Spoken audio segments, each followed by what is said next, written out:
So I know you're looking at me coming up with some magical solution on how to structure this and make it all work for everyone. But as I hear everyone go around the table, what's helpful for me is to understand why structuring is important. And so, I've been structuring vehicles, and it's easy to do. I've been for about a decade now. But let me give you just, if I can, a real-time example here of what we're working on. And Lars is here from Pristem. He's the CEO of Pristem, which is a Swiss stock corporation headquartered in Lausanne, Switzerland, that is building vertical diagnostic centers. And in those centers, there's X-ray machines that are going to be distributed throughout Africa starting in September. And my interest in coming to the table is that I learned that there are populations of 1 million people that don't have access to X-ray, and they are living with breast cancer, TB, undetected, right? So me as a civilian, as a citizen, as a human being with a heart, I want to do something about that, and they need 30 million, right, to carry out their good work. So my investment hack goes on. I say, okay, we're going to bring in the investment team and diligence this opportunity, and we're going to do it in this kind of financial structure: 15 million first tranche, 15 million the second tranche, easy to do. Then we think about, if that is conscious capital putting the entire 30 million in, well, sure, that's something that we could do, but maybe it makes sense to reduce that amount and bring in strategic investors that can help to make that investment even more successful, more impactful, generating a greater financial return for investors. And maybe that would involve, talking to someone like yourself. You might have some ideas.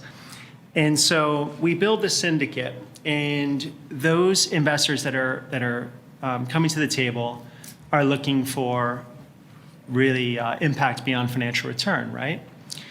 So as Conscious Capital, the way in which we're structured, we'll take 10% of our profits and donate them to mission-aligned nonprofits, and that's just how we operate. And just to quickly note, not a lot of private equity does that. So no. That would be nice if it changed, but it's just what we do. So at any rate, we may meet some philanthropists who also care about this issue. They want to see X-rays being delivered throughout Africa. So then our unique structure in Conscious Capital is then we say, okay, well, how do we get that grant capital into a company like Pristem, right, which is looking for investors?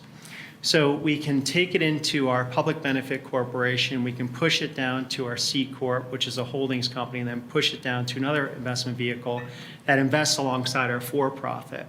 So that is just structuring, but at the end of the day, it's like, there's people here who need an X-ray. Pristem's here to solve it.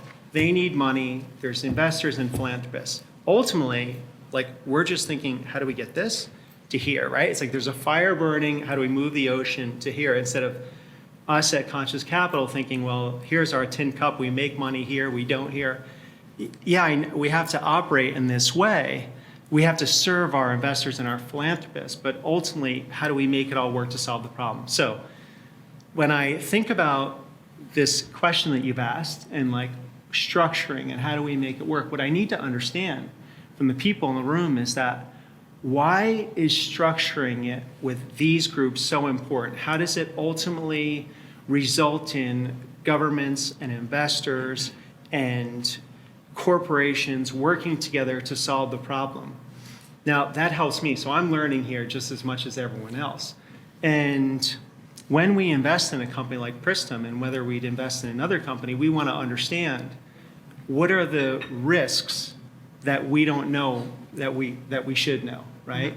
And who can help us to mitigate those risks, right? Because we may be well-intentioned, say we're going to invest in Pristem and it's going to provide X-rays, but how can governments, how can corporations help us to have Pristem reach more people and distribute throughout Africa?